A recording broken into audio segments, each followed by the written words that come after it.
다섯 번째 복률에 대해서 우리가 같이 좀 나눠보고자 합니다. 얼마 전에 아내하고요, 서울에 오랜만에 데이트하러 갔어요. 아이들을 보내고 아침길에 마치고요, 바로 이제 대중교통 이용해서 갔는데, 당산역에 가고 또 버스를 당산 시청만 타고서 이제 동묘 가는 그 동묘시장을 갔다 왔습니다. 야, 우리 아내가 눈이 뒤집어지는 거예요. 구제물품 이런 거 좋아해야 하는데 부산에 국제시장이 구제물품 시장이거든요. 근데 동묘시장이 또 그런 시장인 거예요. 그래서 저는 또 우리 큰아이 것도 하나 사고 뭐 이렇게 몇 개 하고서 또 애들 받아야 되잖아요. 한 2시간 만에 또 다시 오고 왔다 갔다 한 3시간 하고 구경 2시간 하고 그랬습니다. 근데 이제 좀 일찍 와야 되고 당산역에 도착을 했는데 이제 줄을 7,000번 타시는 분들은 알겠지만 부정수사님 7,000번 타시죠? 네, 많이 타시죠? 저는 알겠지만 7,000번 딱 탈 때 그 당산역 원래 타는 곳이 있는데 사람들이 내리는 곳과 타는 곳이 이제 구별이 안 됐어요. 내리는 곳에 타요, 그냥. 그러니까 거기에서 이렇게 타려고 딱 하는데 어떤 아저씨 하나가 노숙인 같아요. 아저씨 하나가 거기 앞에 쓰레기통이 있는데 그 쓰레기통에서 음료수를 음료수를 먹는 거야. 나 순간적으로 굉장히 충격을 받았어요, 사실. 그런 다음에 그러고 끝나겠구나 하고서 좀 마음이 좀 그랬는데 그 앞에 세븐일레븐 편의점이 있거든요.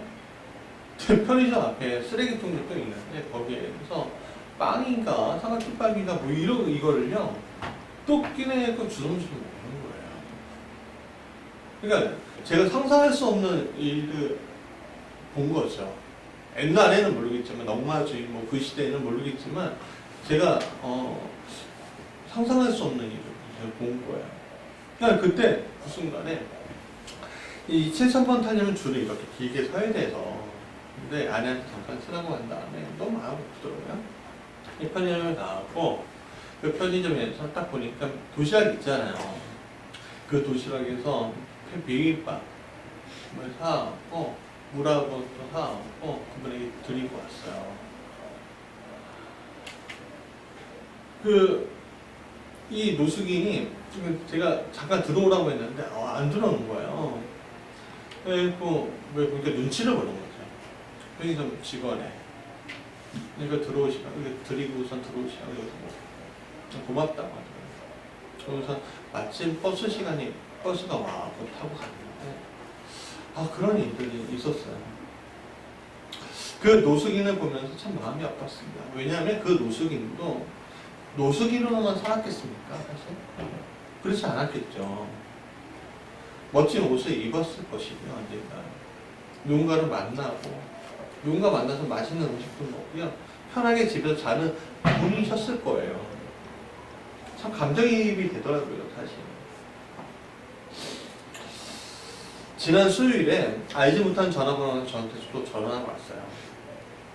할아버지 목소리로 무슨 성교회입니다 이렇게 연락이 올 거예요. 뭐뭐 목사라고 하시더군요. 그리고 제가 1분 정도 우리 소개를 하겠습니다 그런 거예요. 근데 마침 제가 어디 있었냐면은 한의원에서 좀 허리가 좀 아파서 치료를 받고 있었어요. 마침 전화를 받으셔서 안녕하십시오 그랬죠.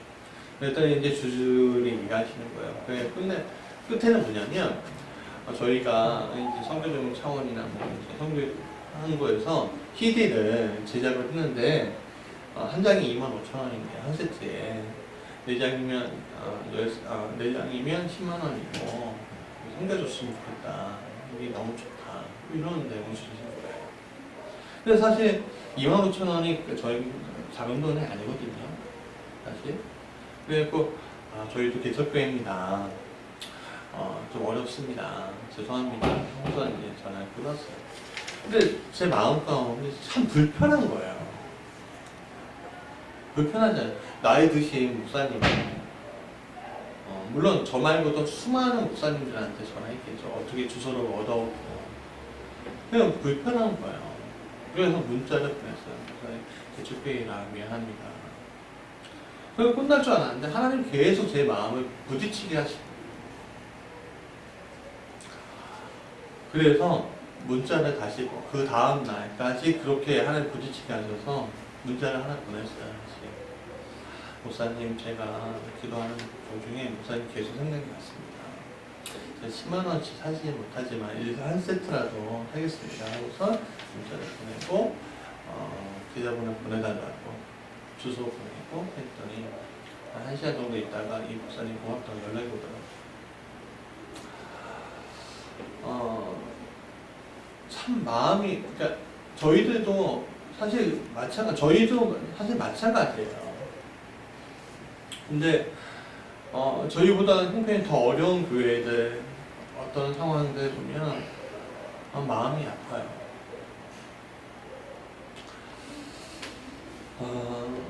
성경에서요, 국률이라는 단어는요, 엘레에오라는 단어예요. 엘레에오. 시에는 29회가 쓰였습니다. 그만큼 국률은요, 교회 안에서, 성경 안에서 중요한 단어예요. 신약 안에서. 국률이라는 단어를 다른 말로 하면 자비라고도 얘기할 수 있습니다. 네, 그래서 성경은요, 국률이라는 단어를 쓸 때가 있고요, 자비라는 단어를 쓸 때가 있습니다.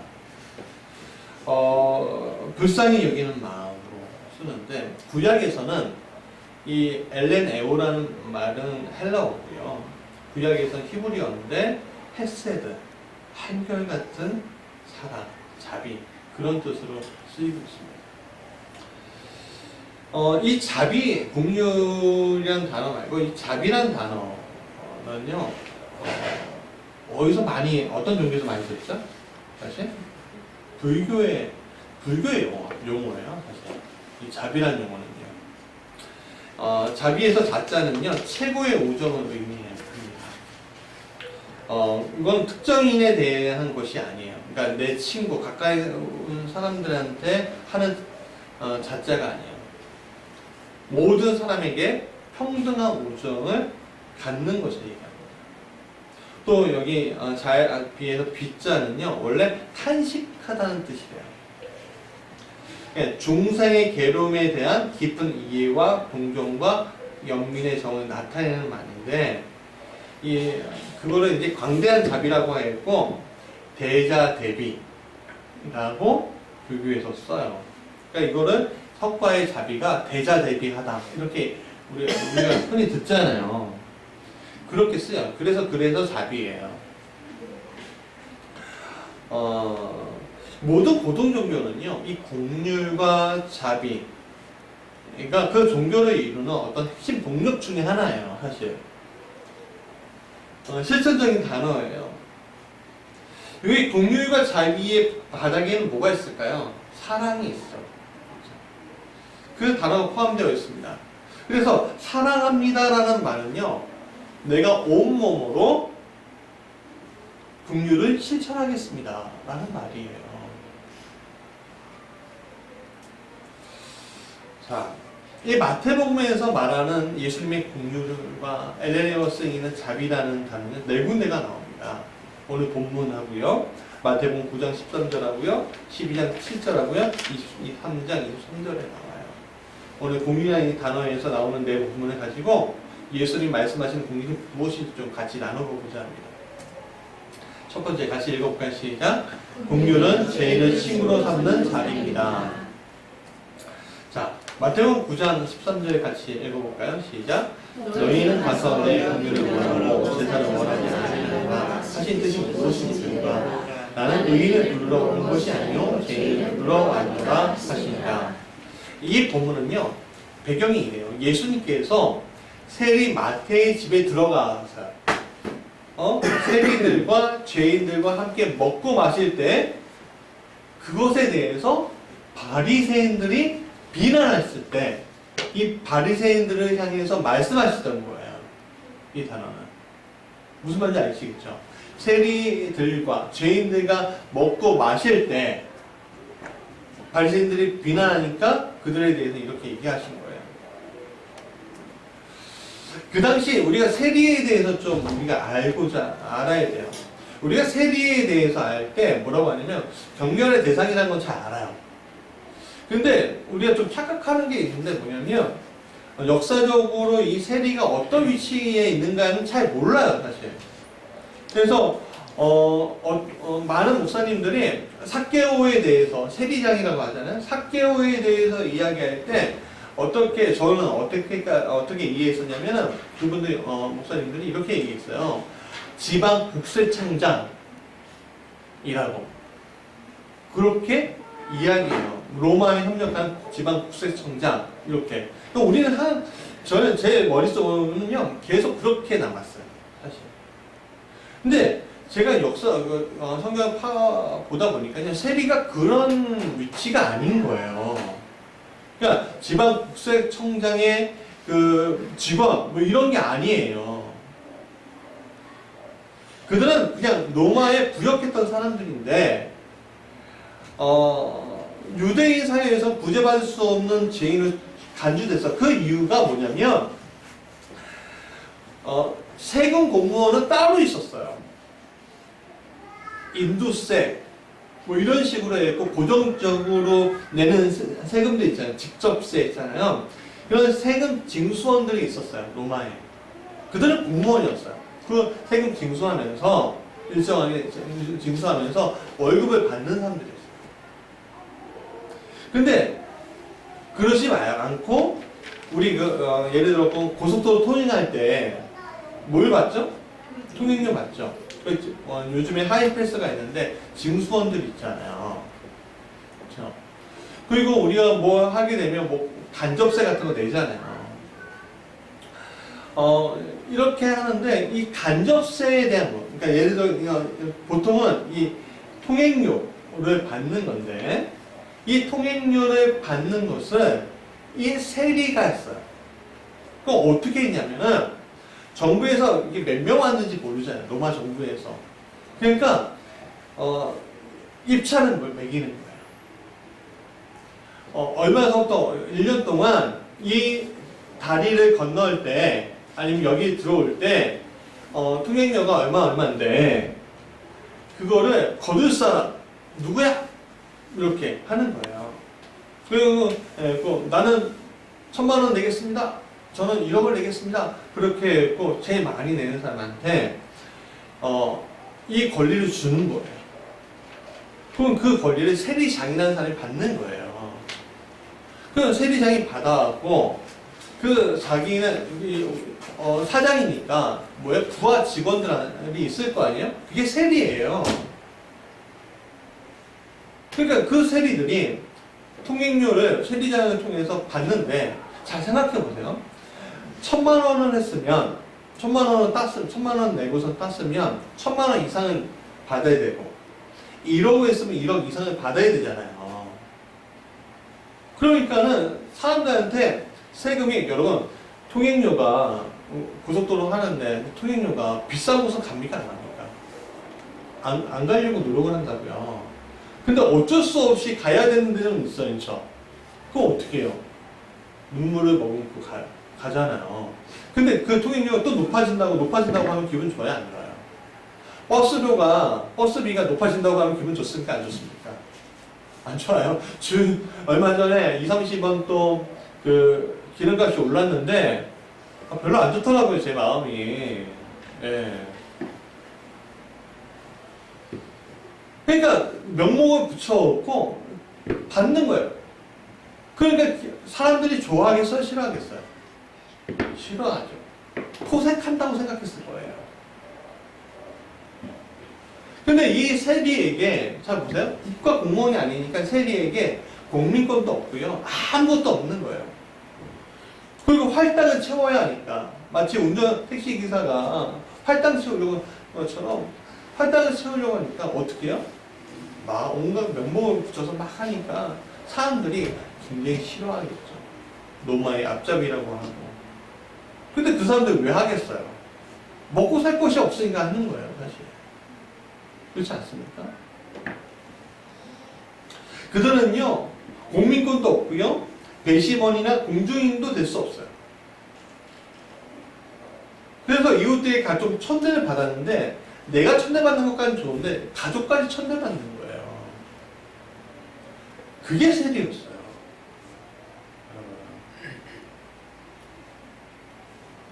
그러면 이 천대받는 것보다 사실 명예를 지키는 게 좋잖아요. 사람 어느 정도 내가 이제 배부르게 되면. 근데 이게요, 돌아오지 못하는 이유가 있어요. 회개하지 못하고. 그게 뭐냐면, 세리들에게 제시된 회개의 조건이 굉장히 까다로웠어요. 먼저는 자신의 직업을 포기해야 하고요.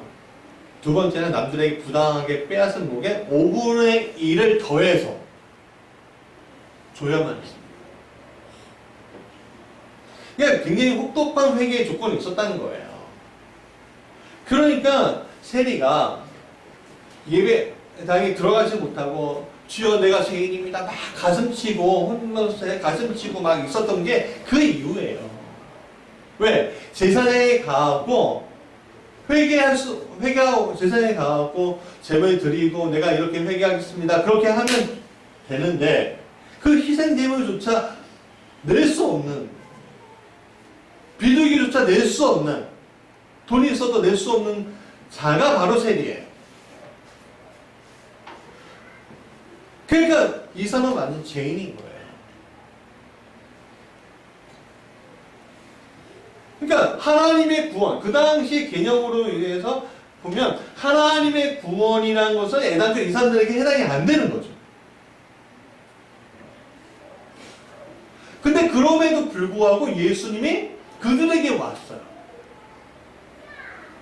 다가와서 같이 먹고 마시고 친구가 되어주시고 그 중에 하나를 제자로 삼으셨어요.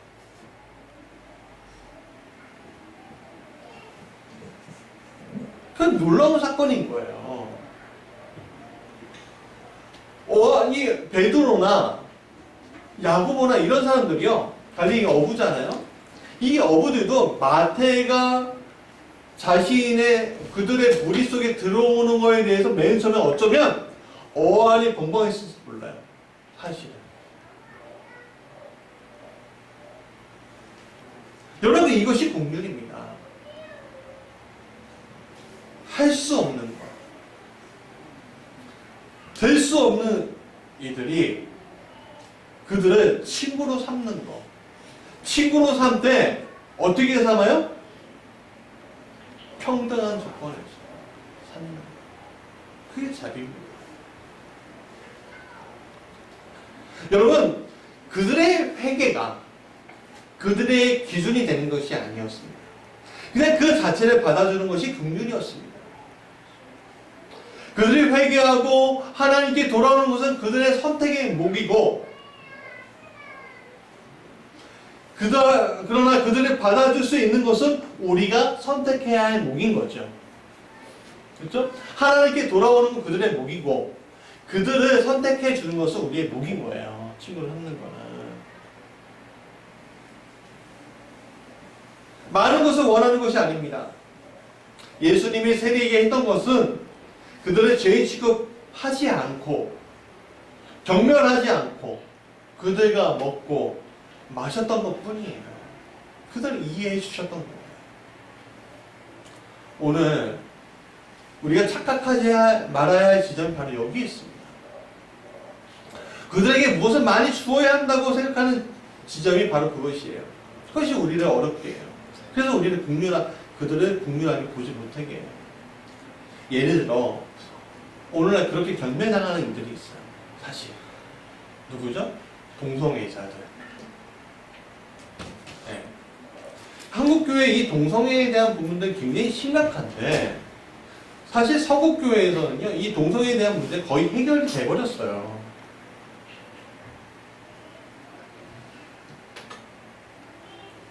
많은 한국교회 교인들은요, 그들 굉장히 경멸해요. 물론 저도 그들이 표 축제 하는데 굉장히 음란하게 하고 그런 것들 있잖아요. 이 두 눈을 뜨고 보지 못하겠어요.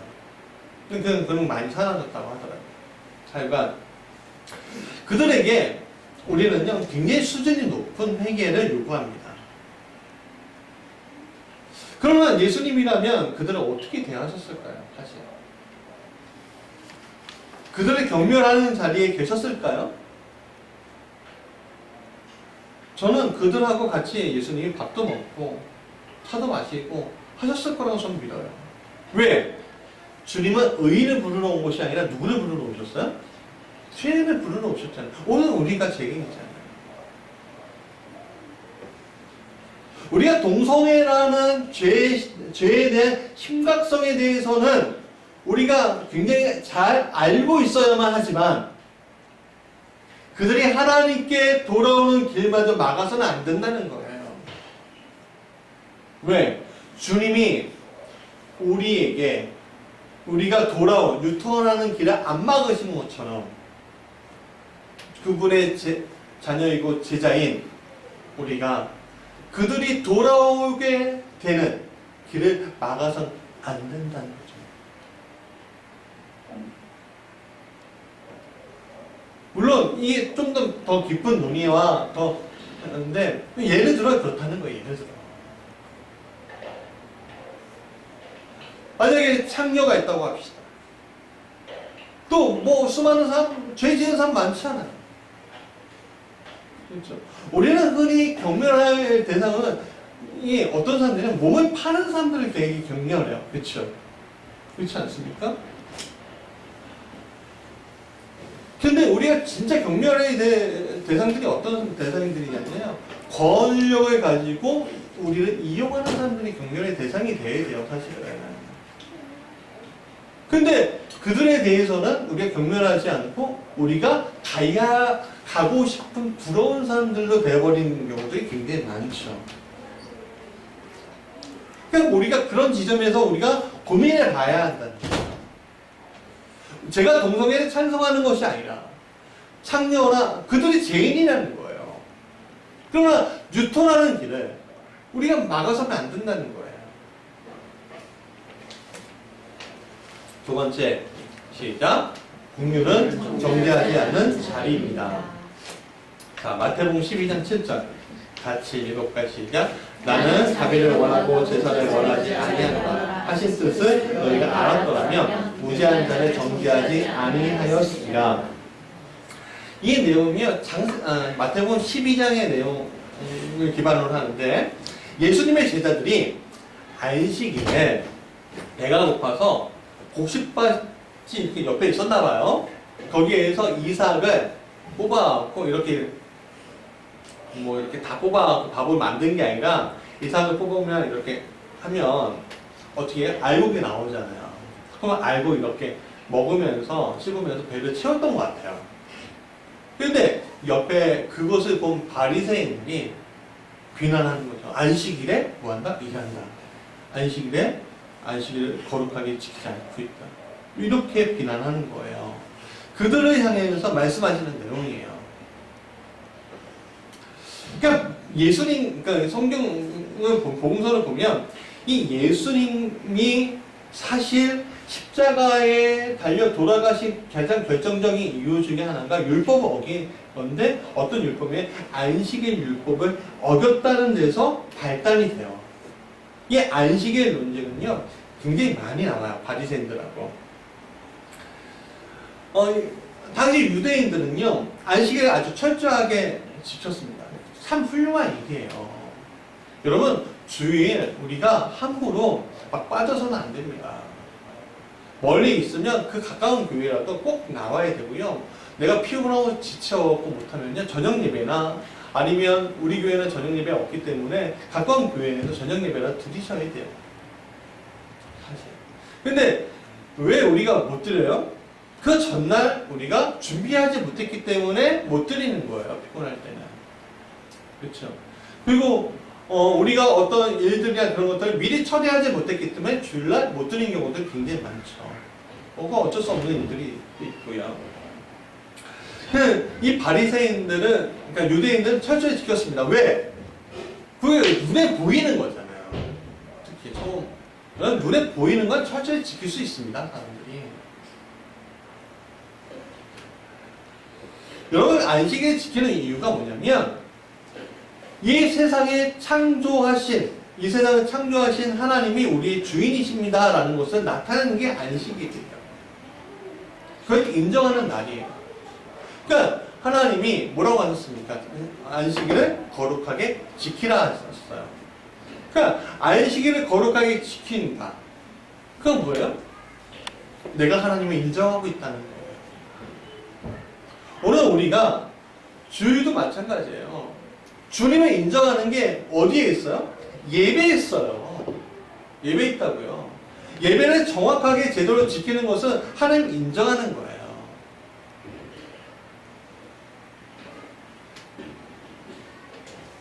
율법으로 그것을 정확하게 지켰죠. 그래서 안식일은 어떤 것도 하지 말고 하나님에만 집중해라. 그게 목표예요. 그런데 문제는 일상 속에 수많은 변수들이 우리한테 일어날 수 있잖아요. 예를 들어, 아이가 갑자기 아파요.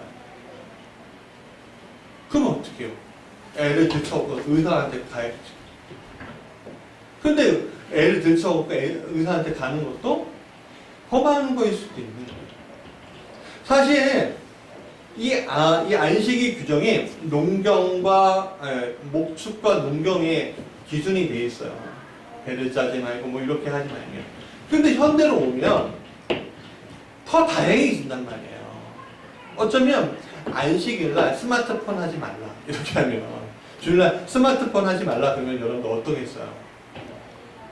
예. 우리 다 참을 수 있어요. 그렇죠? 우리 애들이 못 참아서 그렇지. 여러분,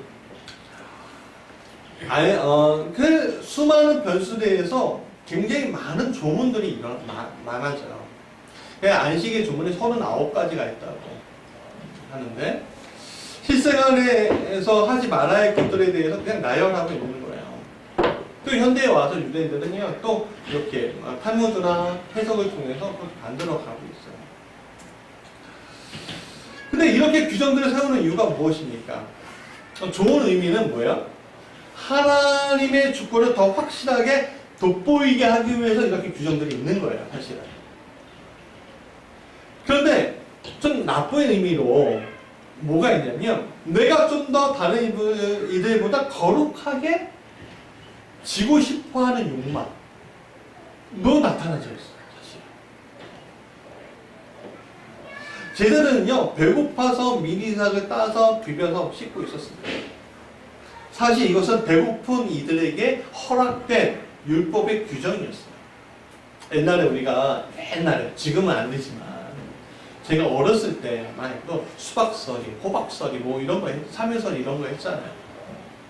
저는 한 번도 해본 적이 없습니다, 사실. 시골이라는데 많이 가본 적이 없어서. 했다고 해요. 지금은 안 되죠. 절대 안 되죠. 그거를 걸리면 뭐 엉덩이도 맞고 혼났지만 인정해 줬다고요. 그 당시에. 애들 장난이야. 이런 식으로 했다고요. 물론 절도죠. 그냥 좀 이렇게 엉덩이 때리고 끝냈다고요. 근데 사실 유대인들의 율법에는 뭐가 있냐면, 이게 배고픈 이들에게 허락된 율법이 있었어요. 미래다가 낫을 대지 않는 한, 벼 이삭을 아니면 밀 이삭을 이렇게 했고 곡식을 이렇게 터 먹는 거는요, 허락된 거였어요. 그리고 낫을 이렇게 하고선 떨어진 이삭도 있을까요? 그거 줍는 것도 허락된 거였어요. 가난한 자들을 위한 국률이 거기 있었어요. 예를 들어 룻기 보면 룻이 보아스의 밭에 들어가서 어떻게 합니까? 이삭을 줍죠. 그거예요. 허락이 됐어요. 그런데 보세요. 이것에 대해서 바리새인들은 하나님이 이 가난한 자들을 위한 마음을 보지 못하고 그냥 율법 조문에만 매여 있는 거예요. 오류죠. 네. 여러분, 오늘 이러한 오류들 우리에게 얼마나 많이 있습니까? 법 조항에 얽매여서요. 법이 가지고 있는 정신을 망각하는 경우들이 이 사회를 망가뜨리고 있어요. 여러분, 법은 힘 있는 자에게는 굉장히 쉬운 것이지만 가난한 이들에게는 굉장히 어려운 것입니다. 얼마 전에 탈북자 모자가 가사에서 죽은 사건이 있었습니다. 7월 말에. 탈북 후에 한국에 들어왔어요. 그냥 한국 땅에서 중국 동포를 만났는데 그냥 아이를 낳았어요. 근데 이 아이가 간질이 있는 거예요.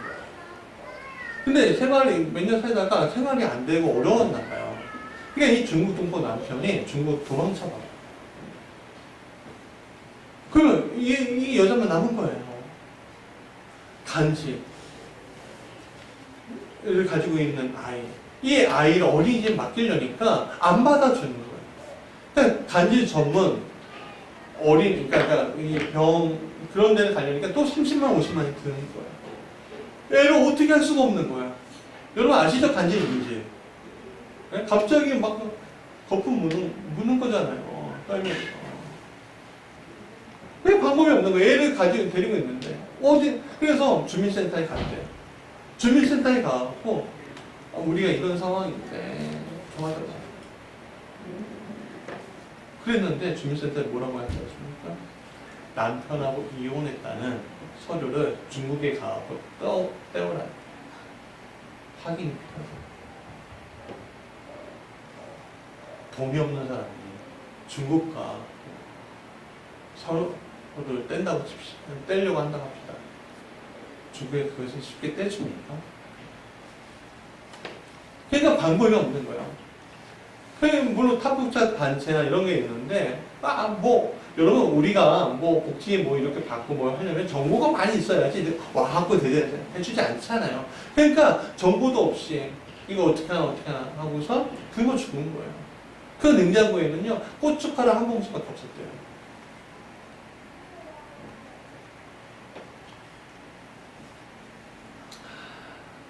진짜.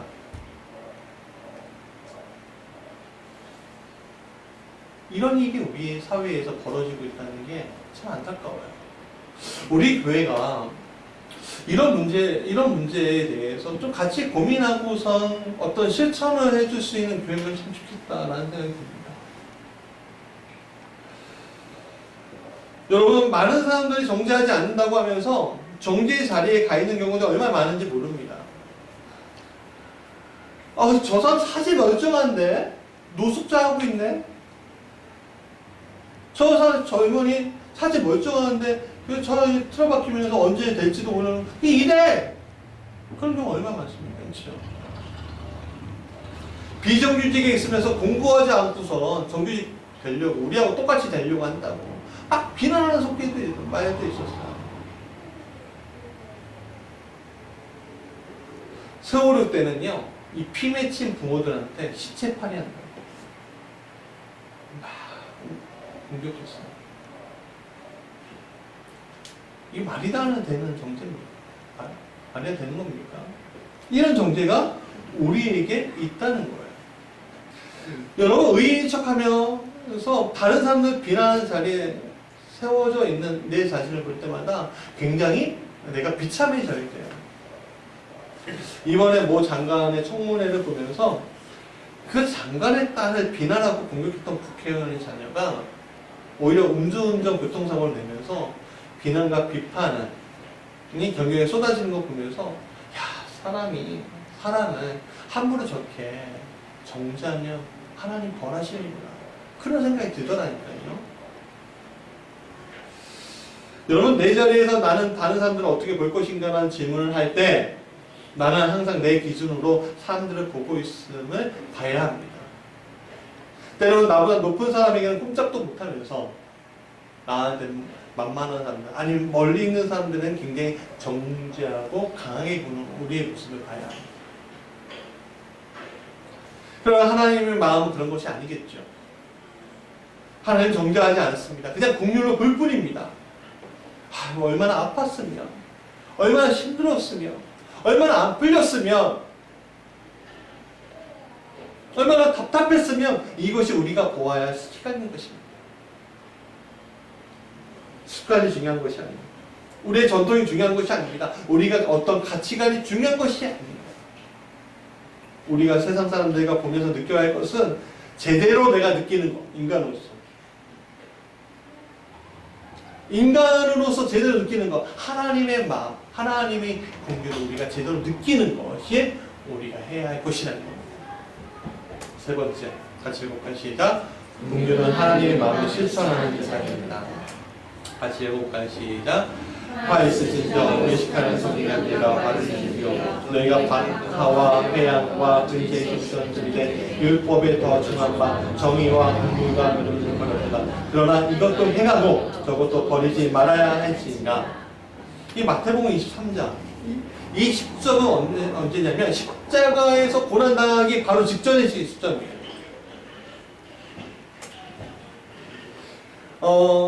이 말씀은요, 미가서 6장 8절하고 연결되어 있어요. 미가서 6장 8절 같이 읽어볼까요? 시작. 사람아, 주께서 선한 것을 무엇이면 내게 보이셨으니 여호와께서 내게 구하시는 것은 오직 정의를 행하며 인자를 사랑하며 겸손하게 내 하나님과 함께 행하는 것이 아니냐. 이 말씀은, 자, 다시 마태복음 가면, 여러분 이 말씀은 하나님께 드리는 박화와 해양과 근처에 11조도 하고 정의와 긍휼과 믿음도 가시라는 얘기예요. 여러분, 박하와 해양과 근처에 11조, 즉 신앙생활 하면서 교회에서 눈에 보이는 신앙생활을 하는 것을 얘기합니다. 사실 내가 진정으로 하나님 믿는다고 생각하고 신앙생활 할 때 여러분 물질에 대한 지문이 쉽게 벗어날 수 있어요. 생각보다 쉬워요. 물질에 대한 거, 11조에 대한 거요. 많은 사람들이 감사원금, 성경헌금, 11조 등등 물질 내는 거에 대해서 어려워해요. 사실. 근데 사실 하나님을 진정으로 알게 되면요, 물질 내는 것이 그렇게 두렵지 않아요. 왜냐하면 하나님이 복 주시는 것을 경험한 사람들은요, 10의 2조도 하고 10의 3조도 할 수 있습니다. 그 준비가 되어 있어요. 왜냐하면 하나님은 드려진 물질에 대해서 복에 복을 더해 주시는 분이기 때문에 그렇습니다. 여러분, 작년에 우리 11월달 경험했잖아요. 제가 어떻게 했다고 했습니까? 찬이에게 온 장학금을 어려운 교회에 섬겼더니 그게 몇 배로 왔다고 했어요? 10배로 왔잖아요. 제가 계획하고 드린 겁니까? 아니잖아요. 그게 승합차로 왔다고요. 우리가 지금 쓰는 승합차가 그거예요. 물론 준 거고 연식이 오래된 거고 20만 킬로 넘는 거였지만 발이 되어주고 있잖아요. 그냥 어렵지 않아요. 사실 물질 하나님께 드렸는데 복의 복을 받는 것들 경험한 사람들은 그게 어렵지 않아요. 그걸 시도하는 게 어려운 거예요. 근데 해보면 쉬워요. 사실 너무 쉬워요. 어저께도요, 저희 그 지역에 어떤 기포지방에 목사님의 교회에 첨탑이요, 중간에 뜯어져 나갔어요. 페이스북에 보고서 깜짝 놀랐어요. 사실 요즘에 하나님 돈을 주셔서 그걸 보고서 보내게 되더라고요. 그런 거 쉽다고요, 우리에게. 근데 오히려 어려운 것이 있어요. 그건요, 정의와 긍휼과 믿음이에요. 그게 어려워요, 사실. 돈 드리는 게 어려운 게 아니에요. 이것은 물질을 내는 것과 차원이 굉장히 달라요. 이건 오직 하나님만 바라보고 살겠다는 거예요.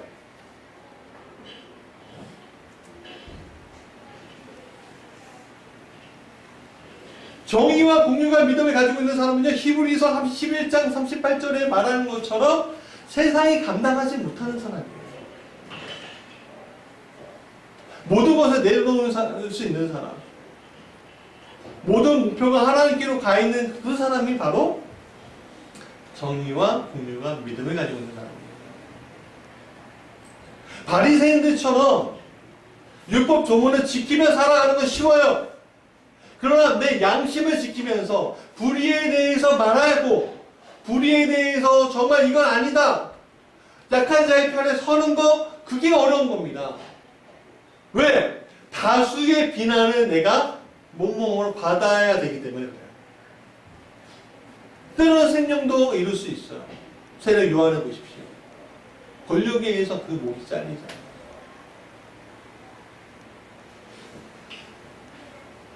여러분 그런 믿음을 가지는 것보다 오히려 제사를 드리는 게 더 쉽다는 얘기예요. 여러분 하나님의 마음을 사는 사람들은 정말 하나님의 마음을 사는 사람들 그게 어려운 겁니다. 그러나 우리가 그걸 수긍해야 합니다. 왜? 우리가 누구예요? 제자잖아요. 제자. 부르심을 받은 사람, 저만 부르심을 받은 사람입니까? 아니에요. 목사가 부르심을 받는 게 아니라 성도는 다 부르심을 받은 사람들인 거예요. 하다못해 저 꼬맹이들도 부르심을 받은 사람들이에요. 발견을 못했을 뿐이지.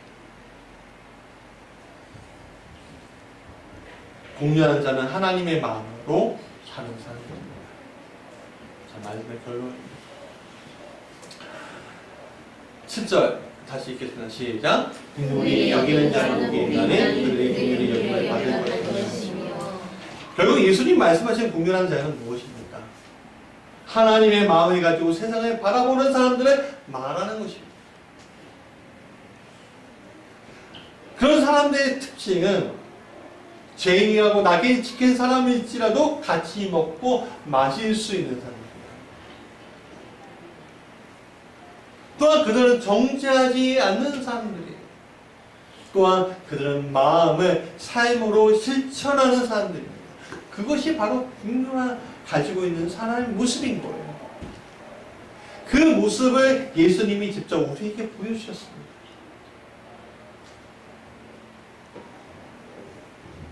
주님은 이런 사람이 복이 있다는 거예요. 그러면 그 복이 뭐예요? 너희가 국률함을 받을 것이라는 거예요. 첫 번째 누구한테 국률함을 받아요? 하나님에게 받아요. 우리의 엄청난 제약이 하나님과의 제약으로 인해서 가로막혀 있었는데 하나님의 국률을 우리가 풀어줬잖아요. 그 일들이.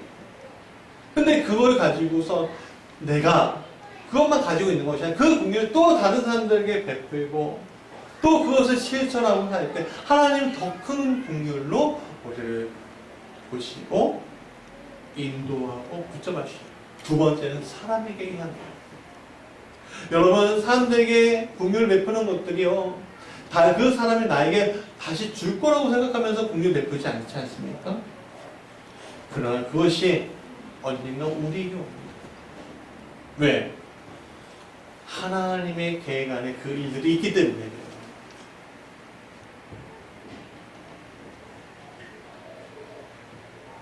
사랑하는 여러분, 오늘 우리가 국률할 이유가 여기 있습니다. 오늘 우리가 무엇을 받기 위한 것이 아니라 먼저 하나님이 주신 것을 내가 느낄 수 있다면 그리고 그것을 내가 실천할 수 있다면 그게 국률인 겁니다. 우리 정지하지 맙시다. 안아줍시다. 그리고 그 죄의 길에서 유턴할 수 있도록 같이 도와주는 우리의 우리 무지개교회와 우리 성도들이 저게 또 특히 한국교회가 저게 간절히 기원합니다.